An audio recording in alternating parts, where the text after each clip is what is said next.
Eu sei que muita gente diz que mãe aguenta tudo, que mãe perdoa tudo, que o amor de mãe não tem limites, não tem condições, não tem fim. E talvez isso seja verdade. Mas o que ninguém conta é que esse amor, às vezes, machuca mais do que qualquer outro.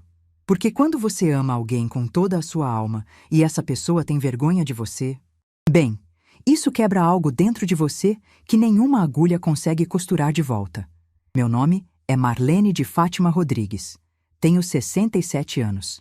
E essa história começa numa noite de dezembro, num salão de festas iluminado por lustres de cristal, onde eu deveria estar comemorando a maior conquista da minha vida como mãe, a formatura do meu único filho em medicina.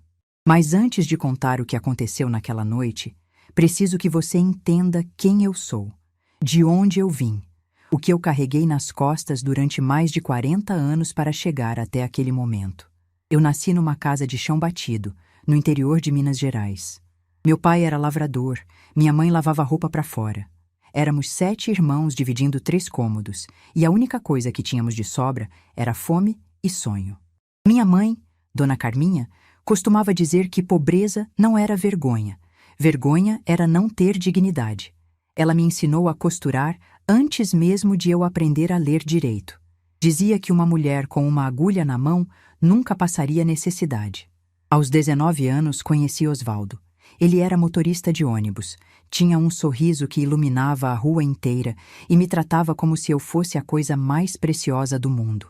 Casamos em menos de um ano, numa cerimônia simples na igreja do bairro, com um vestido que eu mesma costurei usando retalhos que juntei durante meses.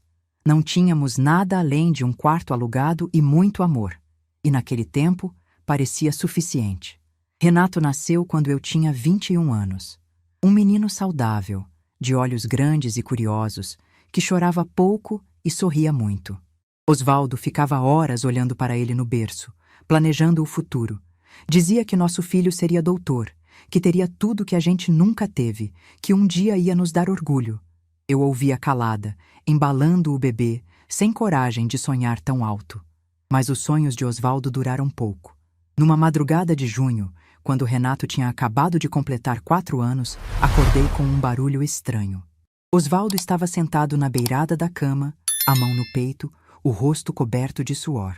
Tentou me dizer alguma coisa, mas as palavras não saíram. Antes que eu pudesse fazer qualquer coisa, ele tombou para o lado e não se mexeu mais.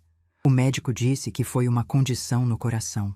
Algo que estava ali, escondido, esperando o momento de atacar.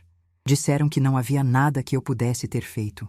Mas isso não diminuiu a dor, não diminuiu o vazio, não diminuiu o peso de olhar para meu filho de 4 anos no enterro do pai e não saber como explicar que o homem que ele mais amava no mundo nunca mais voltaria para casa.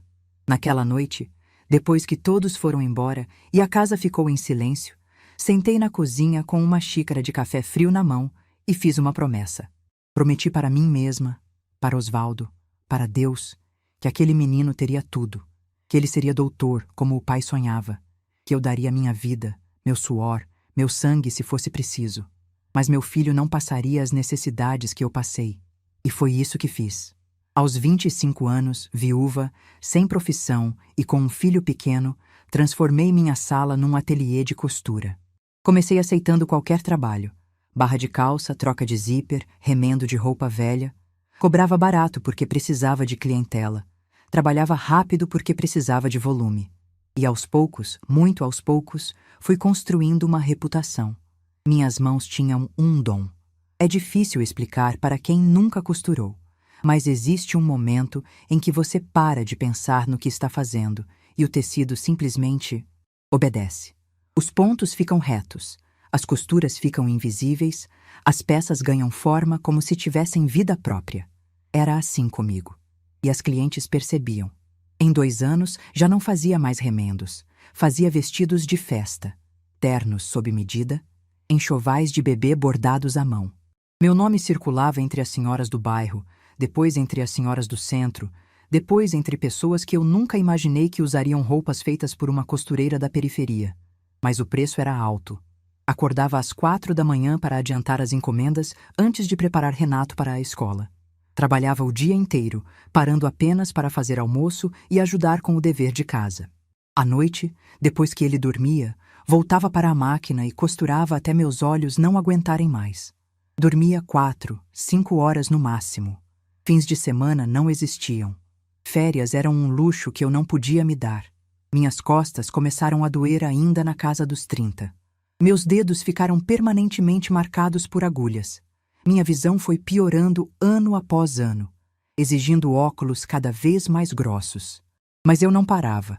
Não podia parar. Cada ponto que eu dava era um tijolo no futuro do meu filho. Renato cresceu vendo isso. Viu a mãe curvada sobre a máquina, os olhos vermelhos, as mãos calejadas, viu os clientes entrando e saindo, viu as pilhas de tecido, viu as noites em claro.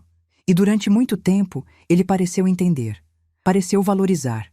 Lembro de uma tarde, quando ele tinha uns 10 anos, que me perguntou por que eu trabalhava tanto. Expliquei que era para ele ter um futuro melhor, para ele poder estudar, para ele não precisar passar o que eu passei. Ele me olhou com aqueles olhos grandes e disse, com toda a sinceridade de uma criança: "Quando eu crescer, vou cuidar de você, mãe. Prometo." Guardei essa frase no coração como se fosse um tesouro. Os anos passaram. Renato foi crescendo, estudando, se tornando um rapaz inteligente e dedicado. Tirava boas notas, era elogiado pelos professores, tinha um futuro brilhante pela frente. E eu continuava costurando, ponto por ponto, construindo o caminho dele sem reclamar. Quando ele completou 17 anos, algo aconteceu que mudou tudo. Minha mãe, Dona Carminha, faleceu aos 82 anos. Uma mulher que trabalhou a vida inteira, que criou 7 filhos na pobreza, que nunca teve nada de verdade seu. Mas ela tinha um segredo. Uma fazenda no interior de Minas que havia herdado de um tio distante décadas antes. Uma propriedade abandonada, cheia de mato, com uma casa caindo aos pedaços. Ninguém da família dava valor àquilo. Meus irmãos abriram mão das partes deles por quase nada, felizes de se livrar do problema. Eu fiquei com a fazenda inteira. Minha intenção era vender. Usei o pouco que tinha guardado para contratar um corretor e avaliar a propriedade. Foi quando minha vida mudou pela segunda vez. O corretor apareceu na minha porta 3 semanas depois com uma expressão estranha no rosto. Disse que havia encontrado algo durante a avaliação.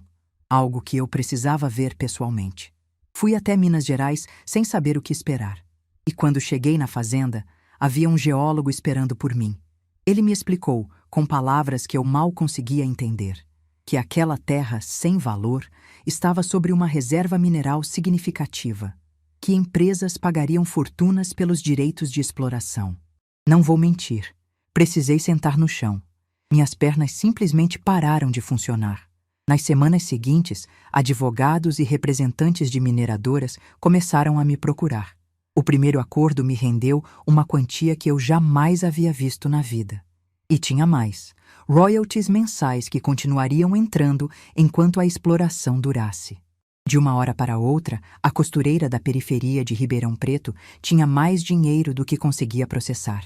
Mas ali, naquele momento, olhando para os números na conta bancária, eu tomei uma decisão que definiria os próximos 20 anos da minha vida. Ninguém saberia. Continuaria na mesma casa, continuaria costurando, continuaria vivendo como sempre vivi. O dinheiro iria para investimentos, para doações, para um propósito que só eu conheceria. Mas minha vida visível permaneceria exatamente igual. Por quê? Porque eu precisava saber. Precisava saber se meu filho me amava pelo que eu era ou pelo que eu poderia ter. Precisava saber se o menino que prometeu cuidar de mim enxergava valor na mãe costureira ou se precisaria de uma mãe rica para sentir orgulho. Precisava saber se todo aquele sacrifício havia construído um homem de caráter ou apenas um homem de diploma. Renato passou no vestibular de medicina 1 ano depois. A melhor universidade da região, uma particular de prestígio que eu jamais poderia pagar com meu trabalho de costureira. Ou pelo menos era isso que ele achava. Contei a ele que usaria todas as minhas economias para bancar o curso, que venderia a fazenda da avó para garantir o futuro dele. Ele aceitou sem questionar muito, sem agradecer demais, como se fosse natural que a mãe se sacrificasse. O que ele não sabia era que aquelas economias eram apenas uma gota no oceano do que eu realmente possuía. E o que ele também não sabia era que a universidade onde ele estudaria já conhecia muito bem o meu nome. No primeiro ano de faculdade de Renato, eu procurei o reitor pessoalmente. Expliquei quem eu era, de onde vinha o dinheiro e o que eu queria fazer com ele. Criei um fundo de bolsas de estudo para jovens de baixa renda que sonhavam com medicina, mas não tinham como pagar. A única condição era o anonimato absoluto. Ninguém poderia saber que a benfeitora era uma costureira de Ribeirão Preto. O reitor, doutor Augusto Mendes, me olhou com uma expressão que nunca vou esquecer. Uma mistura de surpresa, respeito e algo que parecia emoção genuína. Aceitou minhas condições sem hesitar. Durante os anos seguintes, minhas doações cresceram. Financiei a reforma da biblioteca. Doei equipamentos para o hospital universitário. Patrocinei pesquisas que salvavam vidas. Cada centavo era investido em transformar o destino de jovens que, como eu um dia fui, tinham talento, mas não tinham oportunidade.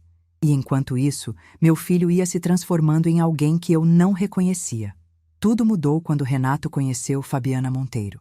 Filha de médico famoso, criada em berço de ouro, acostumada com luxo e aparências.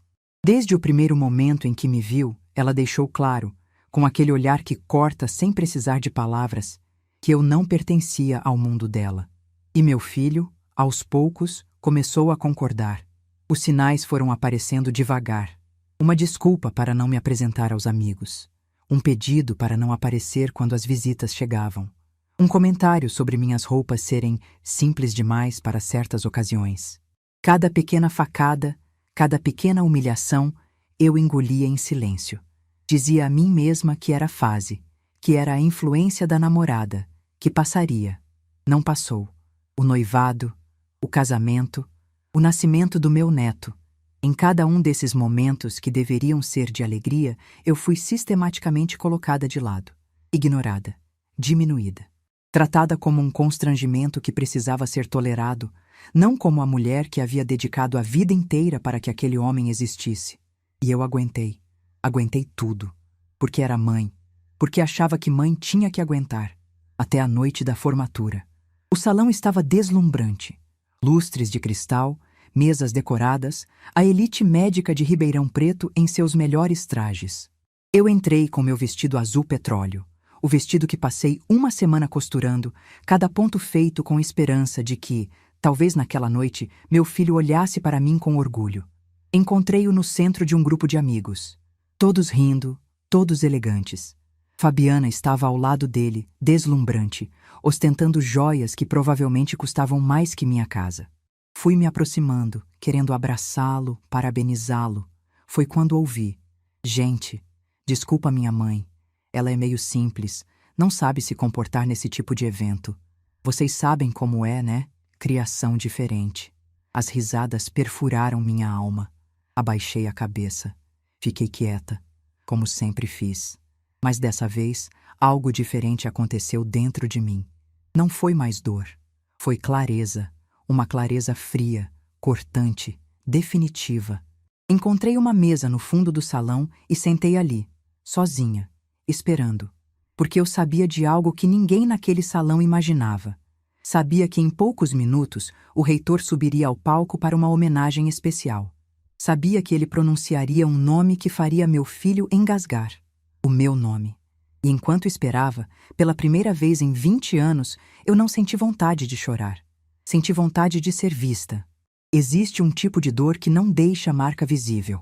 Não tem corte, não tem hematoma, não tem cicatriz que você possa mostrar para os outros e dizer: olha, foi aqui que me machucaram. É uma dor que acontece por dentro, que se acumula aos poucos, que vai corroendo sua alma tão devagar que você nem percebe que está sangrando. Até o dia em que olha para dentro e descobre que não sobrou quase nada. Foi assim que me senti durante os anos em que Fabiana Monteiro entrou na vida do meu filho. Renato estava no 3º ano de medicina quando a conheceu. Eu me lembro do dia em que ele me contou, porque foi a primeira vez que vi um brilho diferente nos olhos dele. Não era o brilho de quando passava numa prova difícil ou recebia elogio de um professor. Era outro tipo de brilho. O tipo que a gente só tem quando está apaixonado de verdade. Ela se chama Fabiana, ele disse. É filha do Dr. Hélio Monteiro, aquele cardiologista famoso. A gente se conheceu numa festa da faculdade. Fiquei genuinamente feliz por ele. Meu filho merecia encontrar alguém, construir uma família, ser amado. Perguntei quando poderia conhecê-la e ele prometeu que logo marcaria um jantar para nos apresentar.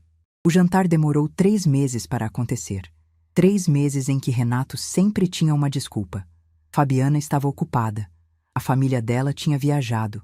Ela tinha compromissos. Eu não desconfiava de nada. Achava que eram apenas desencontros normais da vida corrida, de estudantes de medicina. Quando finalmente marcaram, eu me preparei como se fosse o dia mais importante da minha vida. Passei uma semana escolhendo o tecido certo, um crepe azul marinho elegante, mas discreto. Costurei um vestido que ficou perfeito, com um acabamento impecável, do tipo que minhas clientes mais exigentes aprovariam. Fiz meu cabelo no salão do bairro, coloquei os brincos de pérola que eram da minha mãe, me olhei no espelho e pensei, estou apresentável, estou digna de conhecer a moça que meu filho ama. O jantar seria na casa dos Monteiro, uma mansão no bairro mais nobre de Ribeirão Preto, com jardim imenso, piscina, 3 carros importados na garagem. Eu nunca tinha entrado numa casa daquele tamanho. Fiquei impressionada, mas tentei não demonstrar. Minha mãe sempre dizia que a admiração se guarda por dentro. Boca aberta é coisa de quem não tem modos. Fabiana me recebeu na porta. Ela era bonita, isso eu não podia negar. Loira, alta, com aquele tipo de elegância que vem de quem nunca precisou se preocupar com dinheiro. Mas foi o olhar dela que me marcou. Um olhar que me avaliou dos pés à cabeça em menos de 2 segundos e chegou a uma conclusão antes mesmo de eu abrir a boca. Ah, você é a mãe do Renato, ela disse. O tom não era de pergunta, era de confirmação. Como se ela já soubesse exatamente o que esperar e eu tivesse correspondido às expectativas mais baixas. Eu havia levado uma torta de maçã. Era minha especialidade, receita da minha mãe, que eu aperfeiçoei ao longo de décadas. Clientes pagavam caro por aquela torta em épocas de festa. Entreguei para Fabiana com um sorriso, dizendo que esperava que todos gostassem. Ela olhou para a torta como se eu tivesse trazido algo recolhido da rua. Ah, que simpático, ela disse, segurando a forma com a ponta dos dedos. Vou pedir para a empregada guardar na cozinha. A empregada. Não colocar na mesa. Guardar na cozinha. Como se fosse inadequado servir algo feito pelas minhas mãos numa casa como aquela. Engoli a primeira humilhação da noite e entrei.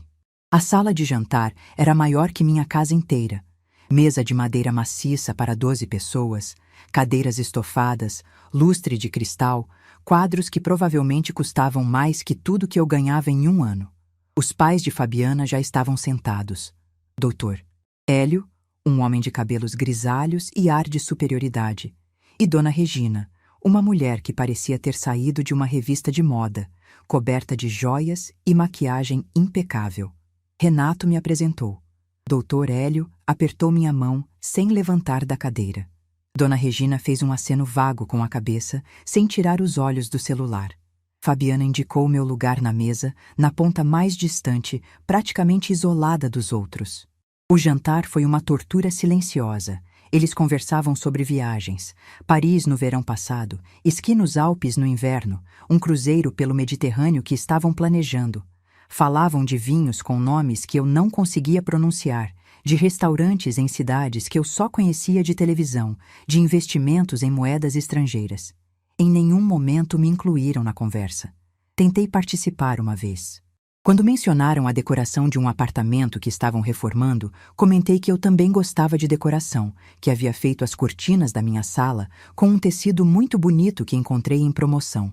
O silêncio que se seguiu foi constrangedor. Fabiana tossiu. Dona Regina olhou para o marido com uma expressão que dizia tudo sem precisar de palavras. Doutor. Hélio mudou de assunto imediatamente, como se eu não tivesse falado nada. A torta de maçã nunca foi servida. Quando a sobremesa chegou, era um petit gâteau importado de uma confeitaria francesa. Ninguém mencionou o que eu havia trazido. Era como se não existisse, como se eu não existisse. Na volta para casa, Renato dirigia em silêncio. Eu também não disse nada, porque não sabia o que dizer. A dor no meu peito era tão grande que eu tinha medo de abrir a boca e começar a chorar. Foi ele quem quebrou o silêncio. Mãe, da próxima vez, não precisa trazer comida. Eles não estão acostumados. Não estão acostumados. Com comida feita em casa. Com torta de maçã. Comigo. Não respondi. Apenas olhei pela janela e deixei as lágrimas escorrerem em silêncio, escondidas pelo escuro da noite. O noivado foi anunciado 8 meses depois. Fabiana fez questão de me contar pessoalmente, num encontro rápido num café do centro. Ela exibia o anel de diamante como se fosse um troféu, explicando que a festa seria na mansão dos pais dela, que já havia contratado a melhor empresa de eventos da cidade, que seriam mais de 200 convidados. E então, com aquele sorriso que eu já conhecia bem, ela disse: Dona Marlene, a senhora pode ficar à vontade para vir, mas talvez seja melhor não trazer nenhum parente seu, sabe? Para não ficar deslocado.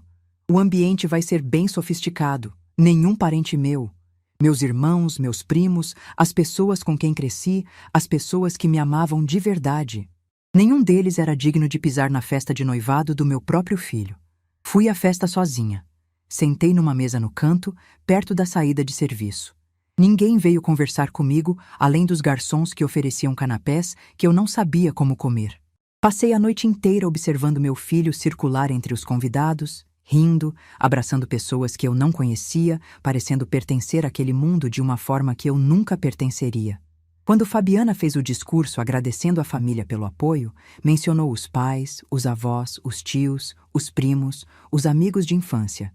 Não disse uma palavra sobre mim. Renato também não. Era como se a mulher que havia criado ele sozinha, que havia sacrificado noites e dias e anos para que ele chegasse ali, simplesmente não existisse. Voltei para casa às 10 da noite, enquanto a festa ainda estava no auge. Chorei o caminho inteiro no ônibus. Uma senhora sentou do meu lado e perguntou se eu estava bem. Disse que sim, que era só cansaço. Ela não acreditou, mas não insistiu. Às vezes, estranhos são mais gentis do que nossa própria família.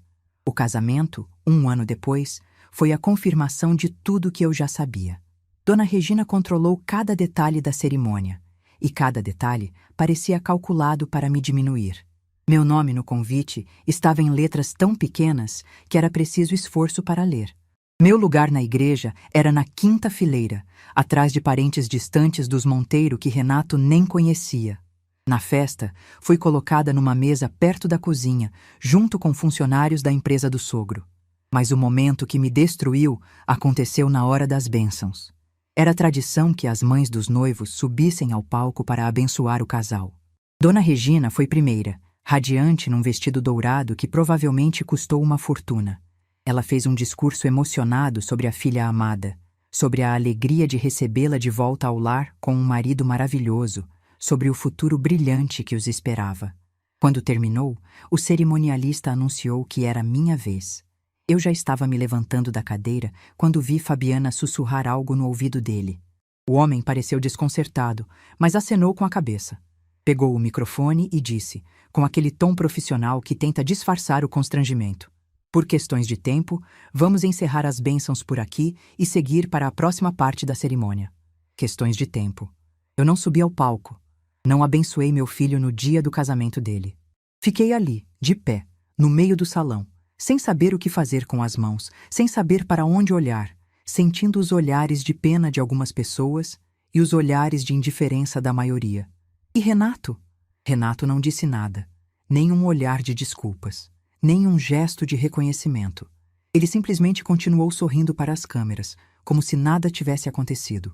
Como se a mãe dele não tivesse acabado de ser humilhada publicamente no dia mais importante da vida dele. Naquela noite, voltei para casa e fiz algo que não fazia há muito tempo. Tirei do armário a caixa onde guardava as coisas do Osvaldo, a aliança de casamento dele, algumas fotos antigas, uma carta que ele me escreveu quando estávamos namorando, cheia de erros de português e de amor verdadeiro. Segurei aquela carta e chorei até não ter mais lágrimas. O que aconteceu com nosso filho, Osvaldo? O que eu fiz de errado? Onde foi que eu falhei? Não havia resposta. Só o silêncio da casa vazia e o peso de uma dor que não tinha onde se apoiar. 1 ano depois, nasceu Pedro, meu neto. Corri para o hospital assim que soube. Levei um conjunto de roupinhas que passei 3 semanas bordando à mão, cada letrinha do nome dele feita com linha dourada, cada detalhe pensado com amor. Era o presente mais bonito que eu já havia feito na vida. Quando cheguei ao quarto, Dona Regina já estava lá. Segurava o bebê como se fosse a avó verdadeira, posando para fotos, recebendo parabéns. Fabiana me viu na porta e disse, sem nem se dar ao trabalho de fingir cordialidade: "Ah, você veio. Pode deixar as coisas ali no canto." As coisas, o presente que eu havia feito com minhas próprias mãos durante 3 semanas. Deixei a sacola onde ela mandou e fiquei ali, esperando minha vez de segurar meu neto. A vez não chegou. Sempre havia alguém na frente. Sempre havia uma desculpa. O bebê estava dormindo. O bebê tinha acabado de mamar. O bebê não podia ficar passando de colo em colo. Fui embora sem segurá-lo. As roupinhas que bordei foram esquecidas no hospital. Semanas depois, perguntei a Renato se Fabiana havia gostado. Ele disse que não sabia de nenhuma roupinha, que provavelmente tinha se perdido na confusão da maternidade. Perdido. 3 semanas de trabalho. Perdido. Nos anos seguintes, meu papel na vida do meu neto foi reduzido ao mínimo. Eu só podia visitá-lo quando Fabiana permitia, geralmente quando ela precisava de alguém para ficar com ele enquanto saía. Dona Regina era a avó oficial, a que aparecia nas fotos de aniversário, a que levava para passeios no shopping, a que comprava presentes caros que eu jamais poderia dar. Eu era a outra avó, a invisível, a que existia apenas quando era conveniente. E ainda assim, eu continuava ali, continuava aparecendo, continuava engolindo cada humilhação com um sorriso no rosto e um buraco no peito, porque era mãe, porque era avó, porque achava que esse era meu papel, até que chegou a noite da formatura, a noite em que eu ouvi meu filho me chamar de simples na frente de todos, a noite em que algo dentro de mim finalmente quebrou. Mas não foi meu coração que quebrou. Foi a corrente que me mantinha presa a um papel que nunca deveria ter aceitado. E quando o reitor subiu ao palco para anunciar o nome da maior doadora da história daquela universidade, eu já estava pronta. Pronta para ser vista. Pronta para mostrar ao meu filho e a todos que me diminuíram que a mulher simples que eles desprezavam era a mesma que havia construído o chão onde eles pisavam. E dessa vez, eu não abaixaria a cabeça. Dizem que a verdade liberta. Mas ninguém conta que, antes de libertar, ela queima. Queima como fogo atravessando anos de silêncio. Queima como luz entrando num quarto escuro por tempo demais. E naquela noite, sentada sozinha numa mesa no fundo do salão, eu podia sentir essa queimação se aproximando. Não com medo, com algo que eu não sentia há décadas. Expectativa. O salão de festas estava em plena celebração. Taças tilintando, risadas elegantes, o murmúrio constante de pessoas que se achavam importantes, conversando sobre coisas que julgavam relevantes. Os formandos circulavam em seus trajes impecáveis, recebendo abraços, tirando fotos, saboreando o gosto da vitória. Entre eles, meu filho Renato brilhava como se fosse o centro do universo. E talvez, para aquelas pessoas, ele fosse. Eu observava tudo da minha mesa, a mesma para onde me dirigi depois de ouvir aquelas palavras. Simples. Não sabe se comportar. Criação diferente. Cada palavra havia sido uma pedra atirada contra o muro que eu construí para proteger meu coração. E dessa vez, o muro havia rachado, mas não desmoronou. Não ainda. Uma garçonete jovem se aproximou e perguntou se eu queria mais alguma coisa. Olhei para ela e vi algo familiar. O cansaço nos olhos de quem trabalha demais. As mãos que provavelmente conheciam o peso de bandejas desde cedo. O sorriso educado que esconde as próprias lutas. Ela me lembrou de mim mesma, há muitos anos, quando eu era apenas uma viúva tentando sobreviver. Pedi um copo d'água. Ela assentiu e se afastou, mas antes de ir, tocou levemente meu ombro. Um gesto pequeno, quase invisível, mas que dizia mais do que 1000 palavras de conforto. No palco, o cerimonialista anunciava os próximos momentos da noite. A entrega dos diplomas havia terminado. Os discursos protocolares dos professores também. Faltava apenas uma coisa antes de liberar a pista de dança e o restante da festa. Uma homenagem especial. Meu coração acelerou. Eu sabia o que viria.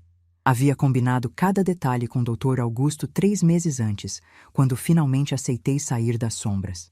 Durante anos, recusei qualquer tipo de reconhecimento.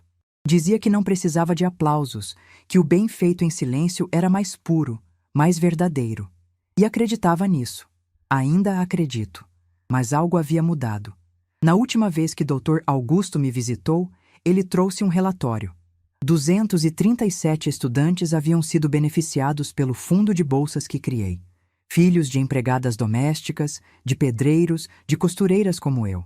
Jovens que agora eram médicos, salvando vidas em hospitais pelo Brasil inteiro. Ele me mostrou cartas de agradecimento que me fizeram chorar por horas. E então disse algo que ficou martelando na minha cabeça.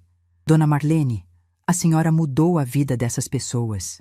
Mas sabe o que mais poderia mudar? Se as pessoas soubessem que por trás dessas doações existe uma costureira que construiu tudo com as próprias mãos, imagine quantas outras pessoas se sentiriam inspiradas a fazer o mesmo. Eu não aceitei naquele momento. Disse que ia pensar.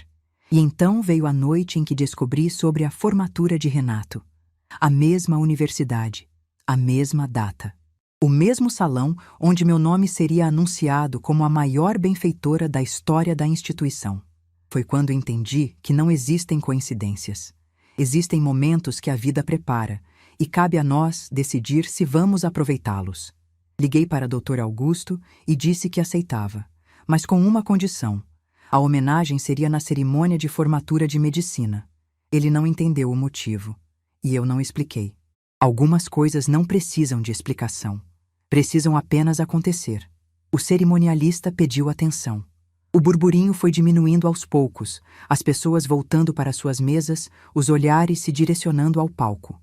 Vi Renato sentar ao lado de Fabiana, ambos com taças de champanhe nas mãos, sorrindo como se fossem donos do mundo. Dona Regina estava na mesa ao lado, exibindo seu colar de diamantes. Doutor. Hélio conversava com outros médicos sobre prestígio e negócios. Ninguém olhava para mim. Dr. Augusto subiu ao palco. Ele era um homem de uns 60 e poucos anos, cabelos completamente brancos, postura elegante mas acolhedora. Tinha o tipo de presença que comandava respeito sem precisar de arrogância. Pegou o microfone e esperou o silêncio completo. Senhoras e senhores, ele começou. Antes de encerrarmos a parte formal desta noite, gostaria de pedir alguns minutos da atenção de vocês para um momento muito especial. Um momento que, confesso, venho esperando há anos. Vi algumas pessoas trocando olhares curiosos. Homenagens em formaturas geralmente eram previsíveis. Um professor querido, um ex-aluno ilustre, talvez um patrocinador importante. Nada que quebrasse a rotina. Eles não faziam ideia do que estava por vir. Ao longo dos últimos 6 anos, Dr. Augusto continuou, esta universidade passou por uma transformação silenciosa. A biblioteca reformada, os equipamentos de última geração no hospital universitário, o laboratório de pesquisa e o fundo de bolsas que permitiu que mais de 200 jovens de baixa renda realizassem o sonho de estudar medicina. Percebi que algumas pessoas começavam a se interessar. Dinheiro sempre desperta a atenção. Tudo isso foi possível graças a uma única pessoa. Uma benfeitora que durante todos esses anos fez questão de permanecer no anonimato. Ela não queria reconhecimento, não queria holofotes. Queria apenas, nas palavras dela, dar a outros jovens a chance que eu nunca tive. O silêncio no salão era quase palpável. Todos queriam saber quem era essa pessoa misteriosa. Vi Dona Regina se inclinar para a frente, provavelmente imaginando alguma socialite famosa ou empresária de renome. Hoje, finalmente, ela aceitou ser homenageada. E eu confesso que precisei insistir muito para convencê-la. Porque essa mulher, senhoras e senhores, é a personificação da humildade, da generosidade verdadeira, da grandeza que não precisa de plateia. Dr. Augusto fez uma pausa dramática. Eu podia sentir meu coração batendo tão forte que parecia querer escapar do peito. Ela nasceu numa família humilde no interior de Minas Gerais. Ficou viúva muito jovem, com um filho pequeno para criar. Trabalhou a vida inteira como costureira, acordando antes do sol nascer e dormindo depois da meia-noite. Cada centavo que ganhou foi investido no futuro do filho. E quando a vida finalmente lhe deu uma oportunidade inesperada, ela não gastou consigo mesma. Ela investiu no futuro de outros jovens que, como ela, tinham sonhos maiores que suas circunstâncias. Vi Fabiana franzir a testa. Renato continuava sorrindo, mas percebi desconforto cruzar seu rosto. Talvez algo naquela descrição soasse familiar demais. Senhoras e senhores, é com imensa honra e profunda emoção que convido ao palco a maior doadora individual da história da nossa universidade. A pausa que se seguiu pareceu eterna. A senhora Marlene de Fátima Rodrigues. O silêncio foi absoluto. Por um momento ninguém se mexeu. O nome não significava nada para a maioria das pessoas ali. Era um nome comum, sem sobrenome ilustre, sem peso de tradição familiar. Um nome de gente simples. Mas então os olhares começaram a se mover, procurando, vasculhando, tentando identificar quem era essa mulher desconhecida. Até que alguém na minha direção fez um gesto quase imperceptível, e as cabeças foram virando uma a uma. Eu me levantei. Ajeitei meu vestido azul petróleo, o vestido que eu mesma havia costurado com todo o cuidado do mundo. Endireitei a coluna, ergui o queixo e comecei a caminhar em direção ao palco. O caminho era longo. Cada passo parecia ecoar no silêncio do salão. Eu passava por mesas cheias de rostos que eu não conhecia. Rostos que agora me olhavam com expressões que variavam de surpresa à incredulidade. A costureira? A mulher simples? Ela? Passei pela mesa de Dona Regina. Ela estava com a boca aberta de uma forma que certamente consideraria vulgar em qualquer outra pessoa. O colar de diamantes subitamente parecia menos impressionante. Passei pela mesa de Dr. Hélio, que havia parado no meio de uma frase e me olhava como se estivesse vendo uma aparição. E então cheguei à mesa onde meu filho estava. Renato tinha o rosto branco como papel, os olhos arregalados, fixos em mim, como se não conseguisse processar o que estava acontecendo. A taça de champanhe tremia na mão dele. Fabiana estava paralisada ao lado dele, a expressão de superioridade completamente desfeita. Eu não parei. Não disse nada. Apenas continuei caminhando, mantendo meus olhos fixos no palco, na luz que me esperava. Foi quando ouvi o som, um estilhaçar de vidro contra o chão de mármore. A taça havia escapado da mão de Renato. Champanhe e cacos se espalharam pelo piso impecável, mas ninguém se moveu para limpar. Todos os olhos estavam em mim. Subi os degraus do palco com cuidado. Dr. Augusto me recebeu com um abraço caloroso, genuíno, o tipo de abraço que eu não recebia de um homem desde que Osvaldo partiu. Ele me entregou uma placa de reconhecimento e indicou o microfone. Olhei para o salão, para as centenas de rostos que agora me encaravam com uma atenção que eu nunca havia recebido na vida. Para as mesas elegantes, os lustres de cristal, os vestidos de grife e os ternos caros. Para todo aquele mundo que sempre me fez sentir pequena, inadequada, invisível. E então olhei para meu filho, para o homem que eu havia criado sozinha, cujo futuro eu havia construído ponto por ponto durante décadas. O homem que, há menos de uma hora, tinha vergonha de mim. Ele estava chorando. Peguei o microfone. Minhas mãos não tremiam. Minha voz, quando saiu, era firme. Eu não preparei um discurso. Comecei. Na verdade, passei 20 anos evitando este momento. Não porque tenha vergonha do que fiz, mas porque aprendi, desde muito cedo, que o verdadeiro valor de um gesto não está no reconhecimento que recebemos por ele. Fiz uma pausa. O silêncio era tão profundo que eu podia ouvir minha própria respiração. Minha mãe, Dona Carminha, era uma mulher que lavava roupa para fora no interior de Minas Gerais. Ela nunca teve estudo, nunca teve dinheiro, nunca teve o respeito que merecia. Mas ela me ensinou algo que carrego comigo até hoje: que dignidade não se compra, não se herda, não se ganha de presente. Dignidade se constrói, ponto por ponto, escolha por escolha, dia após dia. Vi algumas pessoas secando lágrimas. A garçonete que havia me trazido água estava parada num canto, sorrindo. Eu sou costureira. Trabalho com agulha e linha desde os meus 15 anos. Minhas mãos são calejadas, minhas costas doem e eu provavelmente nunca vou saber pronunciar o nome de vinhos franceses ou destinos de férias europeus. Uma pausa intencional. Meus olhos encontraram os de Fabiana, que desviou o olhar imediatamente. Mas cada ponto que dei na minha máquina de costura me ensinou sobre persistência. Cada roupa que entreguei me ensinou sobre responsabilidade. E cada noite que passei acordada, trabalhando para construir um futuro melhor, me ensinou sobre amor. O amor que não espera retribuição. O amor que não cobra reconhecimento. O amor que simplesmente existe, porque não sabe existir de outra forma. Respirei fundo. O momento mais difícil estava chegando. Eu doei para esta universidade não porque quisesse aplausos. Doei porque acredito que talento não escolhe berço. Porque acredito que o filho de uma empregada doméstica pode se tornar um grande médico. Porque acredito que a filha de um pedreiro pode descobrir a cura para uma doença. Eu doei porque sei o que é sonhar sem ter meios. E sei o que é ter alguém que acredita em você quando o mundo inteiro duvida. Levantei a placa de reconhecimento. Aceito esta homenagem em nome de todas as mães que foram chamadas de simples. Em nome de todas as mulheres que trabalharam no silêncio enquanto outros colhiam os frutos. Em nome de todos que já abaixaram a cabeça quando queriam gritar.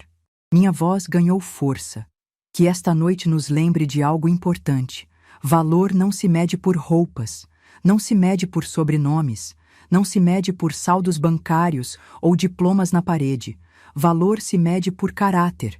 E caráter, senhoras e senhores, não se herda, se constrói. Os aplausos começaram devagar, hesitantes, mas foram crescendo, se espalhando pelo salão como uma onda. Em segundos todos estavam de pé, batendo palmas, alguns chorando. Todos, exceto 3 pessoas. Fabiana continuava paralisada, olhando para o próprio colo. Dona Regina havia desaparecido, provavelmente incapaz de enfrentar a situação. E Renato? Renato estava de pé, mas não aplaudia. Apenas me olhava, com lágrimas escorrendo pelo rosto, os lábios tremendo como se quisesse dizer algo, mas não encontrasse as palavras. Desci do palco sob uma ovação que nunca imaginei receber. Pessoas que eu não conhecia queriam apertar minha mão, me abraçar, tirar fotos. O mundo que me excluía agora queria me incluir. Mas eu não estava ali por eles. Atravessei o salão em direção à única pessoa que importava naquele momento. Parei diante de Renato, tão perto que podia ver cada lágrima, cada tremor, cada sombra de vergonha no rosto do meu filho. Ele abriu a boca para falar. Eu levantei a mão, interrompendo. Agora não, disse, baixinho, só para ele ouvir. Agora não. E me virei, caminhando em direção à saída, deixando para trás o salão iluminado, os aplausos que ainda ecoavam e o filho que finalmente havia me enxergado. Mas talvez fosse tarde demais. Saí daquele salão como quem sai de um incêndio. Não correndo, não em desespero, mas com a certeza de que algo havia sido consumido ali dentro e não havia mais motivo para ficar entre as cinzas. O ar da noite me recebeu com um frescor que parecia lavar minha pele, meus pulmões, minha alma. O estacionamento estava quase vazio. A maioria dos convidados havia chegado em carros com motorista, táxis executivos, aplicativos de luxo. Eu havia vindo de ônibus, como sempre. E foi caminhando em direção ao ponto que eu senti, pela primeira vez em muitos anos, que minhas pernas me pertenciam de verdade. Cada passo era uma libertação. Não olhei para trás. O som dos aplausos ainda ecoava na minha memória, mas não era por eles que meu coração batia forte. Era pela expressão no rosto do meu filho quando entendeu quem eu era de verdade. Cheguei ao ponto de ônibus e sentei no banco de metal frio. O relógio marcava quase 11 da noite. O próximo ônibus demoraria pelo menos 20 minutos. Eu tinha tempo. Tempo para respirar, para processar, para deixar que a realidade do que havia acontecido finalmente se acomodasse dentro de mim. Foi quando ouvi os passos. Passos rápidos, quase correndo, ecoando no asfalto silencioso. Virei a cabeça e vi Renato vindo em minha direção. Ele havia tirado o paletó. A gravata estava frouxa, os cabelos que estavam impecavelmente penteados agora caíam sobre a testa suada. Parecia ter envelhecido 10 anos em 10 minutos. Parou a alguns metros de mim, ofegante, como se não soubesse se tinha permissão para se aproximar mais. Ficamos nos olhando em silêncio, mãe e filho. Duas pessoas que deveriam ser as mais próximas do mundo e que naquele momento pareciam completas estranhas. Foi ele quem falou primeiro. Mãe, eu... As palavras morreram antes de se formar. Ele passou a mão pelo rosto, tentando conter algo que parecia prestes a transbordar. Eu não sabia, ele conseguiu dizer finalmente. Eu juro que não sabia. Eu continuei em silêncio. Não por crueldade, mas porque não havia nada que eu precisasse dizer naquele momento. Ele precisava falar. Precisava colocar para fora tudo aquilo que havia engolido junto com a taça de champanhe que escapou da sua mão. Por que você nunca me contou? A voz dele era quase um sussurro. Por que você me deixou acreditar que eu era apenas uma costureira simples? Completei, sem emoção na voz. Uma mulher sem instrução, sem recursos, sem valor? Ele fechou os olhos como se minhas palavras fossem golpes físicos. Eu nunca disse isso. Não precisou dizer, Renato. Você deixou claro de outras formas. Toda vez que me escondia dos seus amigos. Toda vez que pedia para eu não aparecer. Toda vez que olhava para mim como se eu fosse um problema a ser administrado. Não uma mãe a ser amada.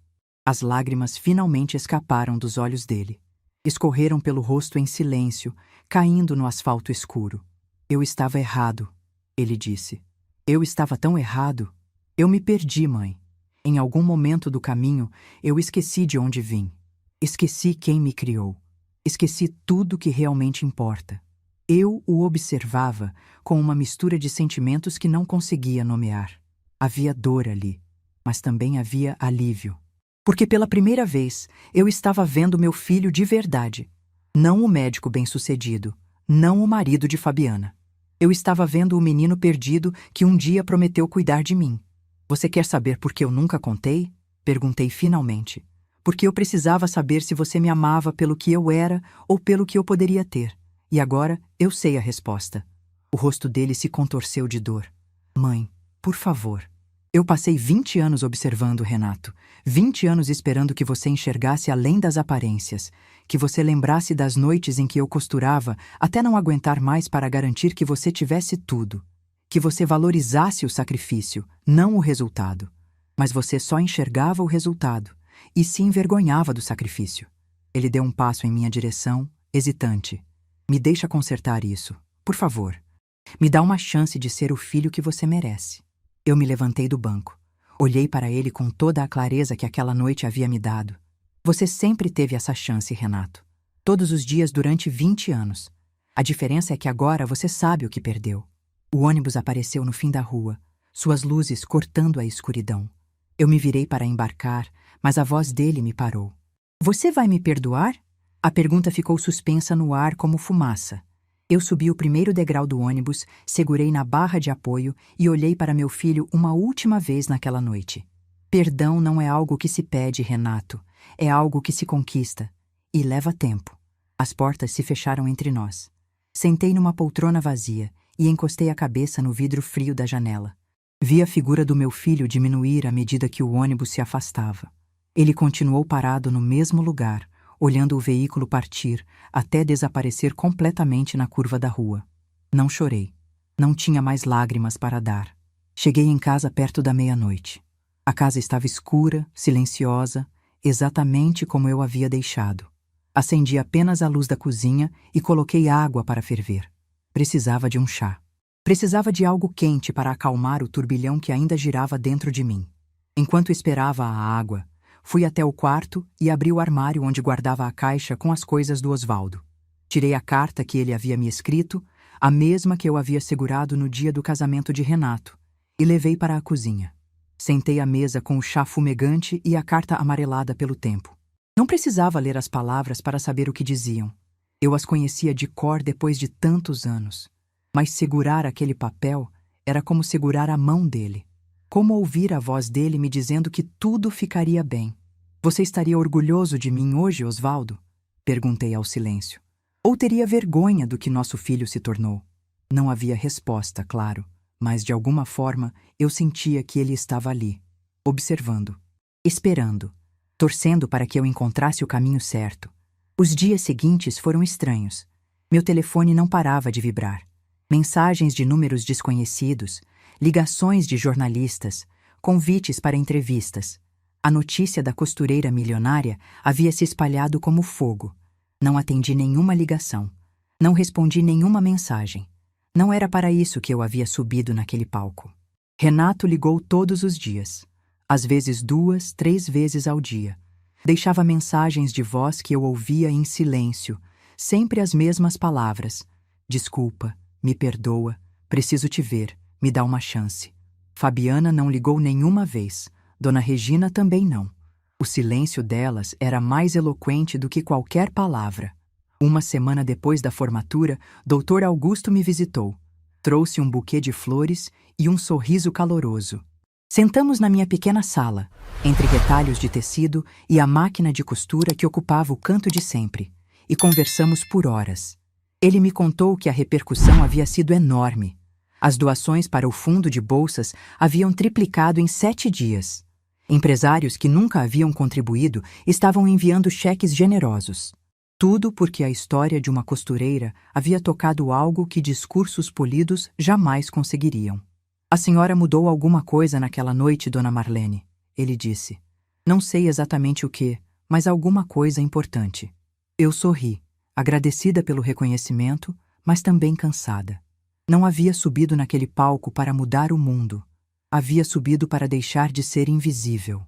Para mostrar ao meu filho que a mulher que ele desprezava era a mesma que havia construído o chão onde ele pisava. 2 semanas depois da formatura, Fabiana apareceu na porta da minha casa. Eu não esperava vê-la ali. Na verdade, achava que nunca mais a veria na vida. Mas lá estava ela, sem maquiagem perfeita, sem roupas de grife, parecendo uma versão desbotada da mulher que conheci anos atrás. Ofereci café. Ela aceitou. Sentamos na mesma sala onde Dr. Augusto havia sentado dias antes, mas o clima era completamente diferente. O ar parecia mais pesado, mais carregado de coisas não ditas. Vim pedir desculpas, ela disse, sem olhar nos meus olhos. Eu esperei. Sabia que havia mais. Eu tratei a senhora de uma forma horrível durante todos esses anos. Eu sei disso. Eu sabia na época também, mas não me importava. Achava que a senhora não tinha importância, que era só a mãe do Renato, alguém que a gente precisava tolerar de vez em quando. Ela finalmente me olhou. Havia algo nos olhos dela que eu nunca tinha visto antes. Algo parecido com vergonha genuína. Quando o reitor anunciou o nome da senhora, eu achei que fosse um erro. Achei que havia outra Marlene, alguém importante de verdade. E então, a senhora se levantou daquela mesa no fundo, com aquele vestido que claramente tinha costurado em casa, e caminhou até o palco como se fosse uma rainha. Ela fez uma pausa, respirando fundo. Naquele momento, eu entendi que passei anos desprezando alguém que era muito maior do que eu jamais seria. Eu tomei um gole do meu café, deixando que o silêncio se estendesse. Não por crueldade, mas porque aquela mulher precisava sentir o peso das próprias palavras antes de receber qualquer resposta minha. "E o que você quer de mim, Fabiana?" perguntei finalmente. Ela pareceu surpresa com a pergunta direta. Eu não sei. Acho que queria que a senhora soubesse que eu reconheço meus erros." "E isso muda alguma coisa?" O rosto dela se contraiu. "Deveria mudar?" Eu coloquei a xícara na mesa e olhei para ela com a mesma clareza que havia olhado para Renato no ponto de ônibus. "Fabiana, durante anos você fez questão de me diminuir em cada oportunidade que teve. Me excluiu do noivado, me humilhou no casamento, me tratou como uma intrusa na vida do meu próprio neto. E fez tudo isso não porque eu tivesse feito algo contra você, mas simplesmente porque eu não tinha dinheiro, não tinha status, não tinha o tipo de valor que você reconhecia." Ela abaixou a cabeça. "Eu sei. Então deixa eu te perguntar uma coisa. Se eu não tivesse subido naquele palco, se eu continuasse sendo apenas a costureira sem importância, você estaria aqui hoje pedindo desculpas?" O silêncio que se seguiu foi a resposta mais honesta que ela poderia dar. "Foi o que eu pensei", disse-me levantando. "Obrigada pela visita, Fabiana, mas acho que não temos mais nada para conversar." Ela se levantou também, o rosto vermelho de constrangimento ou vergonha. Eu não saberia dizer. Caminhou até a porta, mas antes de sair, se virou uma última vez. "A senhora deveria saber que estou pedindo o divórcio." Eu não demonstrei surpresa, embora por dentro algo tivesse se movido. Por causa do que aconteceu na formatura? Ela balançou a cabeça. Por causa do que a formatura me mostrou. Sobre mim mesma. Sobre o tipo de pessoa que me tornei. Sobre o casamento que construí baseado em aparências. Ela abriu a porta e saiu sem dizer mais nada. Fiquei parada no meio da sala por um longo tempo, processando aquela conversa. Fabiana estava pedindo divórcio. Não por minha causa, não diretamente, mas porque aquela noite havia funcionado como um espelho, refletindo verdades que ninguém queria ver. Sentei na minha poltrona e olhei para a máquina de costura no canto da sala. Aquela máquina havia me acompanhado por mais de 40 anos. Havia produzido vestidos de noiva, enxovais de bebê, ternos de formatura, havia colocado comida na mesa, mantido um teto sobre nossas cabeças, construído o futuro do meu filho, e nunca havia pedido nada em troca. Talvez fosse hora de eu aprender com ela. Continuar fazendo o que sabia fazer, sem esperar reconhecimento, sem depender da aprovação dos outros. Porque no final das contas, meu valor nunca dependeu de quem me enxergava ou deixava de enxergar.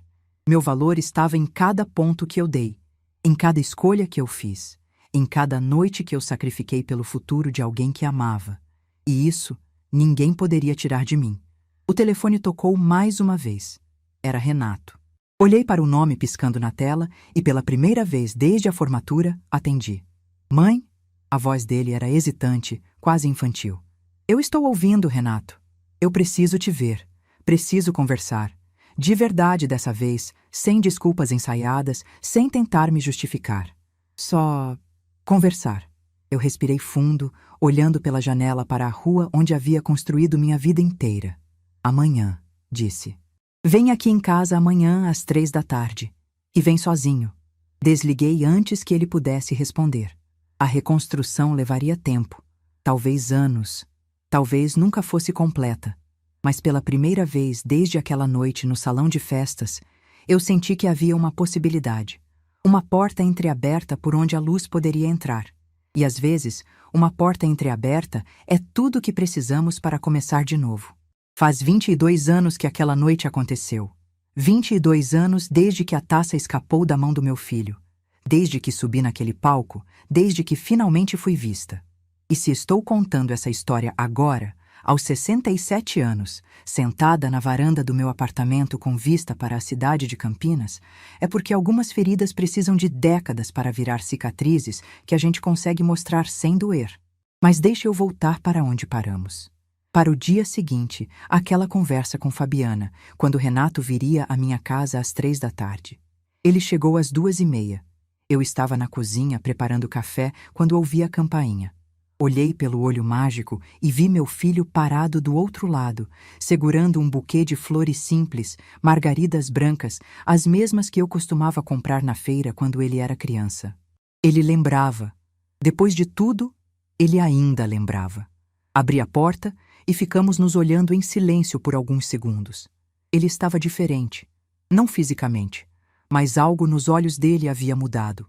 A arrogância que eu via há anos tinha dado lugar a algo mais suave, mais humano.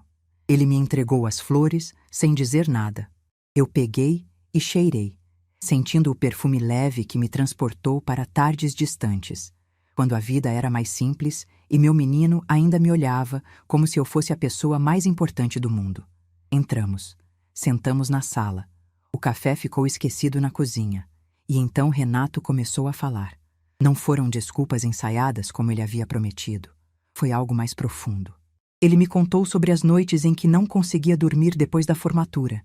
Sobre as vezes em que se olhava no espelho e não reconhecia o homem que havia se tornado. Sobre a vergonha que sentia, não de mim, mas de si mesmo. De ter se deixado moldar por pessoas que mediam valor em cifras e sobrenomes. Ele me contou que Fabiana havia confirmado o pedido de divórcio. Que a família Monteiro o tratava agora como tratava a mim antes, com desprezo velado, como se ele tivesse perdido o direito de pertencer ao mundo deles.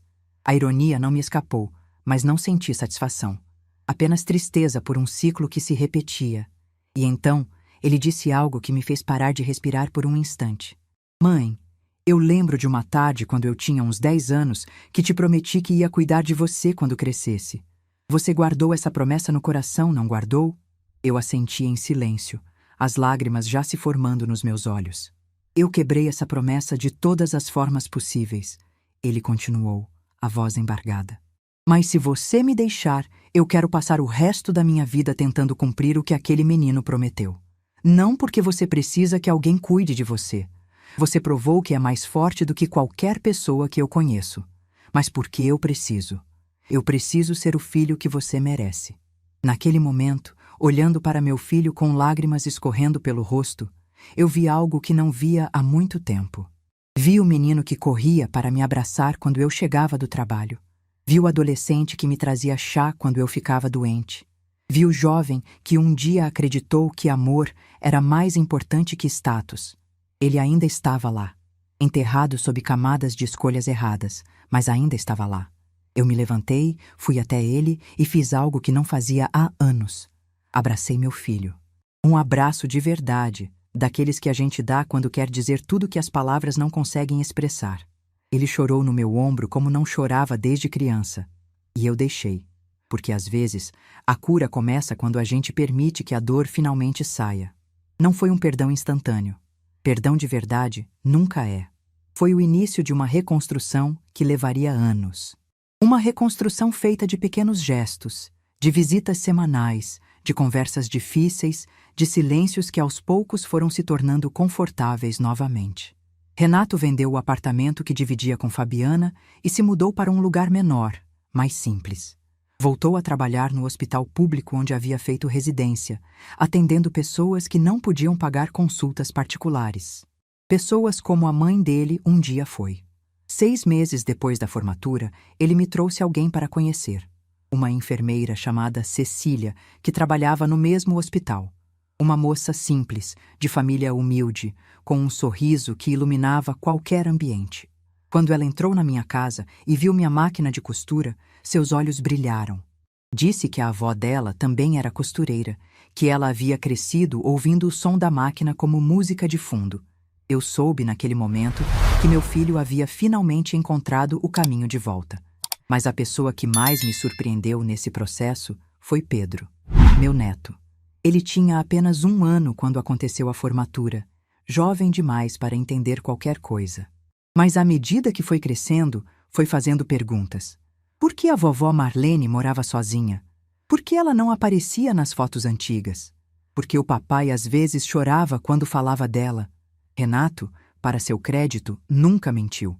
Contou a verdade de forma apropriada para cada idade.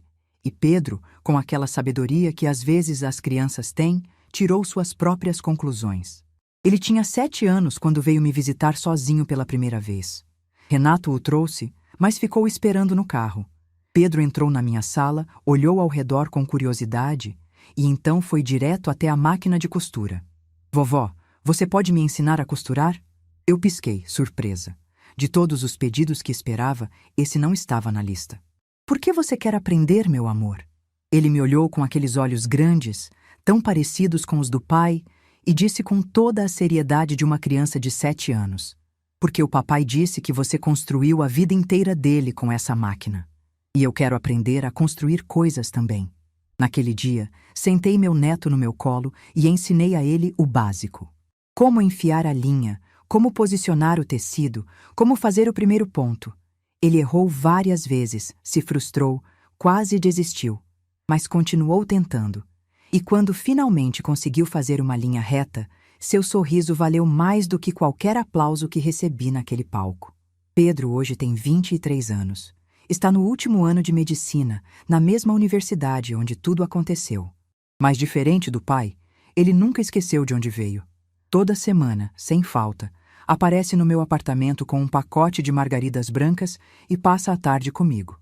Às vezes conversamos, às vezes ficamos em silêncio. Às vezes ele me ajuda a costurar, porque sim, eu ainda costuro, mesmo aos 67 anos com a vista cansada e as mãos mais lentas.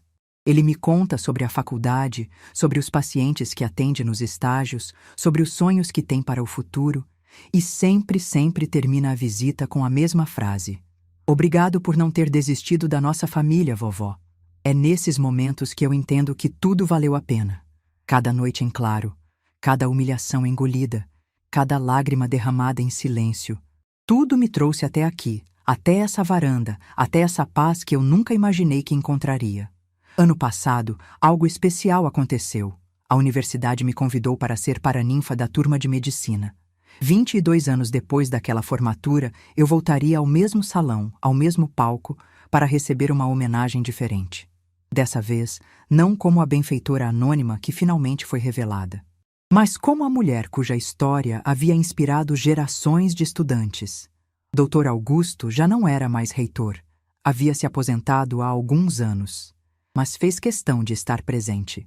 Veio até mim antes da cerimônia, segurou minhas mãos e disse com lágrimas nos olhos: Dona Marlene, a senhora salvou mais vidas com suas doações do que a maioria dos médicos formados aqui. Nunca se esqueça disso. Renato estava na plateia, ao lado de Cecília, que agora era sua esposa. Pedro estava entre os formandos, prestes a receber seu diploma. E quando subi ao palco para fazer meu discurso, vi algo que me fez sorrir. Na primeira fileira, bem no centro, havia uma cadeira reservada com uma placa pequena, em memória de Oswaldo Rodrigues, o homem que sonhou primeiro. Meu filho havia feito aquilo. Sem me contar, sem pedir permissão, apenas fez. Olhei para aquela cadeira vazia e senti que Oswaldo estava ali, assistindo, orgulhoso, finalmente vendo o filho que ele sempre soube que Renato poderia ser. Meu discurso foi curto. Não precisava de muitas palavras. Disse apenas que a vida é feita de pontos como uma costura. Alguns são retos, outros são tortos. Alguns a gente faz com orgulho, outros a gente queria poder desfazer. Mas no final, é o conjunto de todos eles que forma o tecido de quem somos. E que nunca, nunca é tarde demais para recomeçar uma costura que parecia perdida.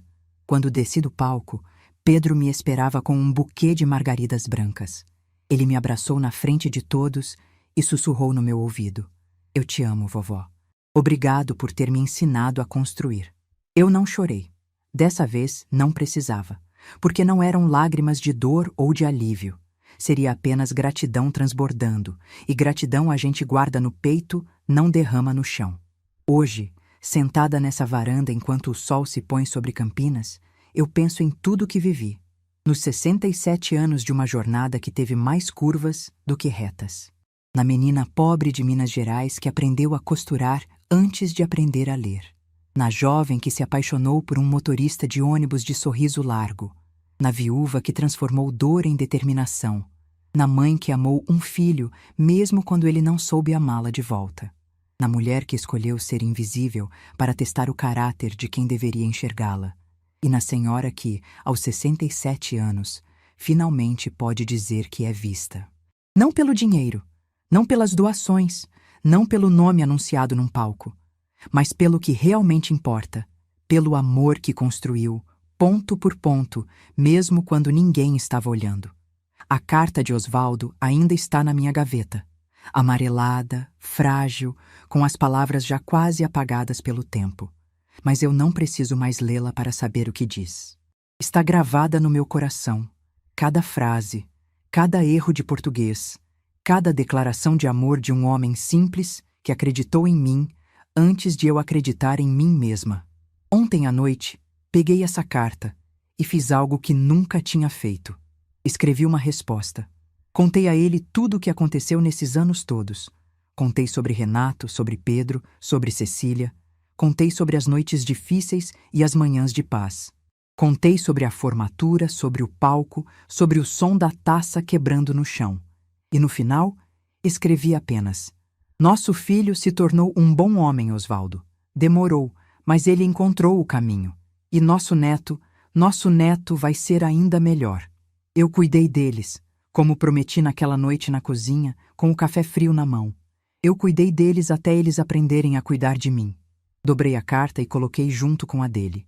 2 cartas de amor separadas por décadas, mas unidas pelo mesmo fio invisível que une todas as histórias de quem ama de verdade. A máquina de costura ainda está no canto da sala. Mais velha, mais lenta, mas ainda funcionando. Como eu. Às vezes, quando a saudade aperta, sento diante dela e faço alguns pontos. Não estou costurando nada em particular. Estou apenas lembrando. lembrando de quem eu era, de quem me tornei, de todos os caminhos que me trouxeram até aqui. E quando olho para trás, não vejo arrependimentos, vejo aprendizados. Vejo uma mulher que descobriu que seu valor nunca dependeu de quem a enxergava. Uma mulher que entendeu que o amor de mãe é o mais forte que existe. Não porque não se quebra, mas porque se reconstrói mesmo depois de partido. Uma mulher que aprendeu que às vezes precisamos nos tornar invisíveis para descobrir quem realmente nos vê. Eu sou Marlene de Fátima Rodrigues. Tenho 67 anos. Sou costureira, mãe, avó e benfeitora. Fui ignorada, diminuída, humilhada e esquecida. Mas também fui amada, admirada, respeitada e lembrada. E no final das contas, o que importa não é como os outros nos veem. É como a gente se vê quando fecha os olhos à noite e faz as pazes com o próprio reflexo. Eu me vejo em paz. E isso, depois de tudo, é mais do que suficiente. Se essa história tocou seu coração, deixe seu like, se inscreva no canal e comente aqui embaixo. No meu lugar, o que você faria? Sua mensagem pode iluminar o dia de alguém.